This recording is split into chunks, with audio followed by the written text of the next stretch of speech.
Lo que había sido uno de los grandes puntos de sabiduría, cultura y riqueza de la Edad Media, el Califato de Córdoba, estaba en crisis. Lo había estado realmente desde la caída de la dinastía Omeya y la formación de los primeros reinos de las taifas, pero ahora habían pasado otras dos dinastías más, la dinastía almorávide y la dinastía almohade, y la crisis se había profundizado. Lo que alguna vez había sido un reino próspero se había transformado en una potencia enferma y en constante retroceso ante el avance de sus rivales, los reinos cristianos. Sin embargo, al margen de su decadencia, esta tierra llamada Al-Ándalus todavía conservaba vestigios de su grandeza, sobre todo en la forma de ciudades, como por ejemplo la magnífica ciudad de Córdoba, considerada en su momento la segunda ciudad importante en toda la cuenca del Mediterráneo, solo detrás de Constantinopla. Córdoba era para los musulmanes lo que Constantinopla era para los cristianos, una ciudad de cultura magnífica y de una riqueza incalculable. Y de la misma manera, Córdoba era para los cristianos lo que Constantinopla era para los musulmanes, una fuente de deseo de conquista. Con la decadencia definitiva del califato almohade, un rey cristiano, Fernando III, va a hacer todo lo posible para cumplir su ambición de conquistar el gran centro de poder y prestigio de los musulmanes en Hispania.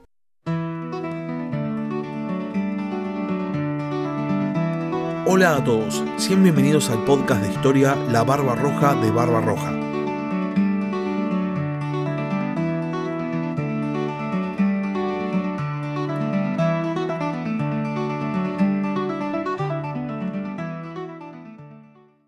La historia de Al-Ándalus como entidad política es una de increíble grandeza, seguida de una lenta, inevitable y perpetua decadencia.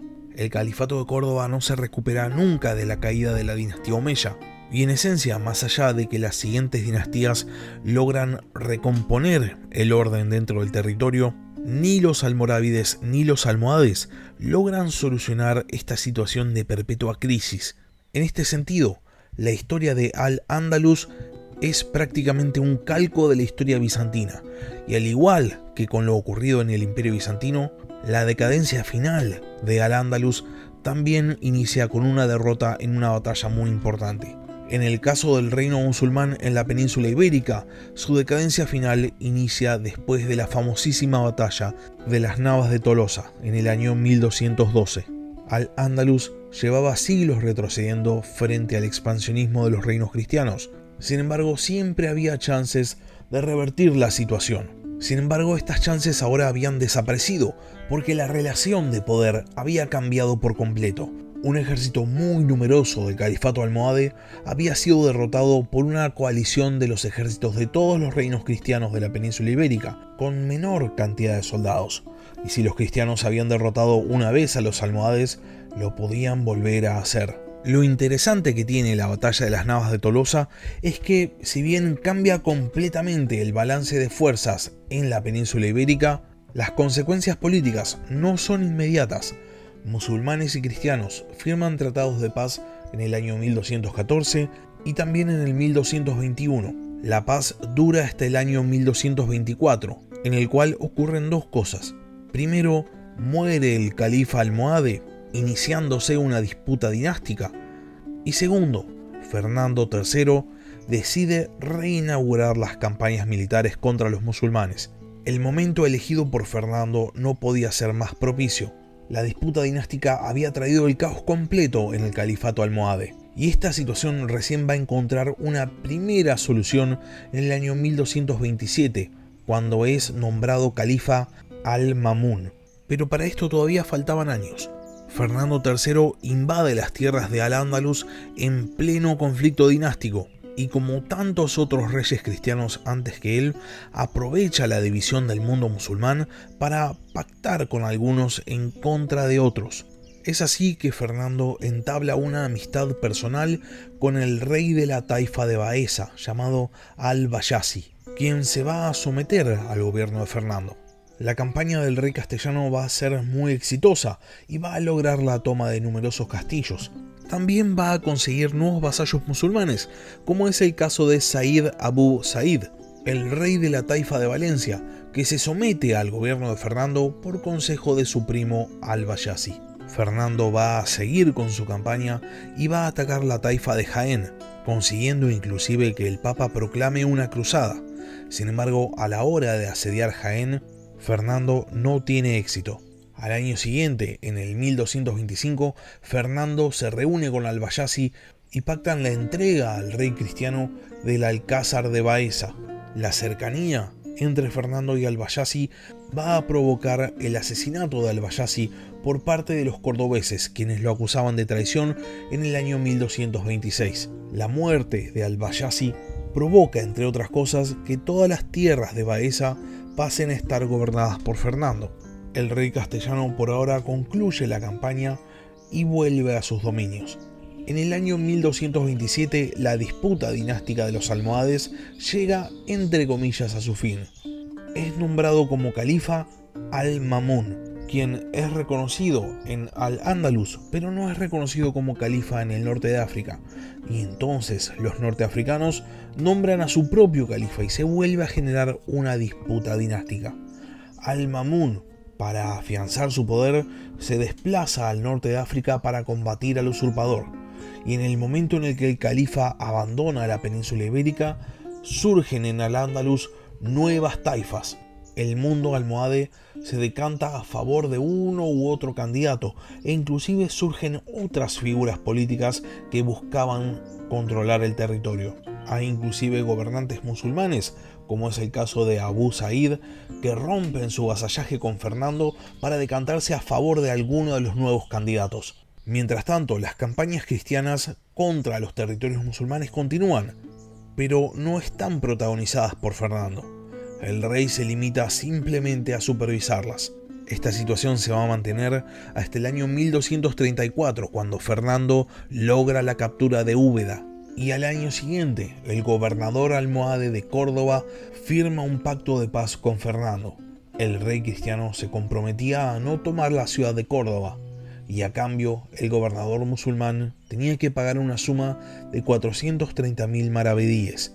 El acuerdo con el gobernante cordobés no impedía a Fernando seguir tomando posiciones cercanas siempre que no dependiesen de Córdoba. Y entonces Fernando continúa con la campaña.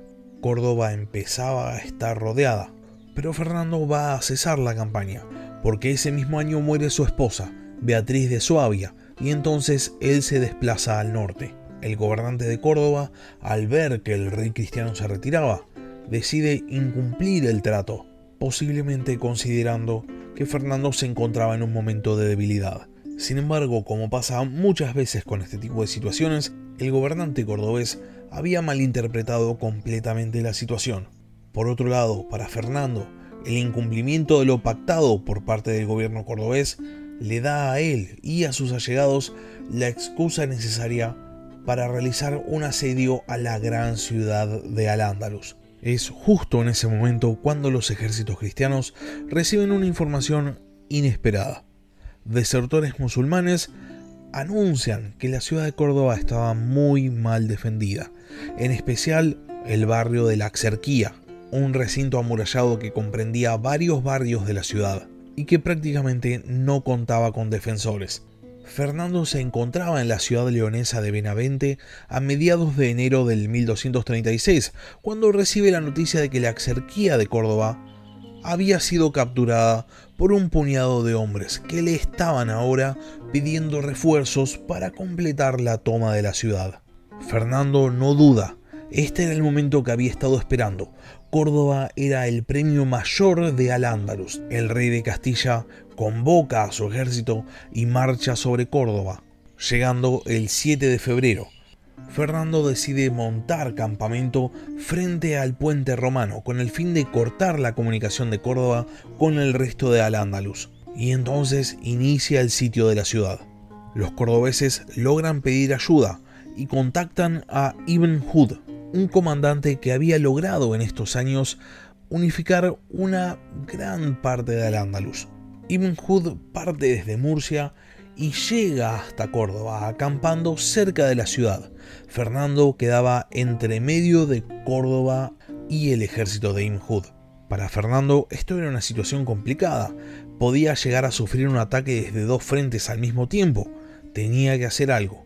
Y recibe un consejo: prender una gran cantidad de hogueras esparcidas a la noche con el fin de que su enemigo piense que tiene una enorme cantidad de tropas. Fernando acepta el consejo y la estratagema funciona a la perfección. Ibn Hud, que ya no tenía muchas ganas de estar ahí y ciertamente no tenía ganas de luchar contra el ejército de Fernando, contempla la enorme cantidad de hogueras y decide levantar campamento y retirarse. Los cordobeses son abandonados a su suerte y entonces empieza a circular en la ciudad la idea de rendirse.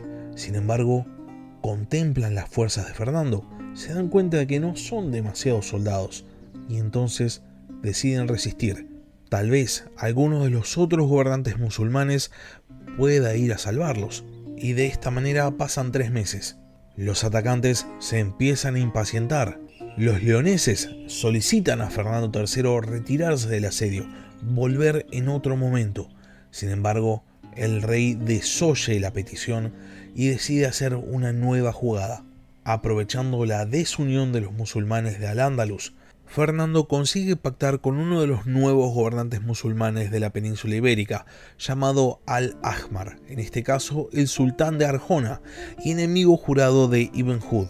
Este pacto, que implica no agresión, permitía a Fernando quedarse tranquilo de que nadie iba a ir a intentar levantar el asedio. Y entonces, entendiendo que nadie iba a ir a salvarlos, los habitantes de Córdoba deciden aceptar una de las propuestas de Fernando, que implicaba rendir la ciudad a cambio de poder irse con todos los bienes materiales que se pudiesen llevar. De esta manera, el sábado 29 de junio del año 1236, la ciudad de Córdoba se rinde ante los ejércitos cristianos. Al día siguiente, el propio Fernando entra a la ciudad.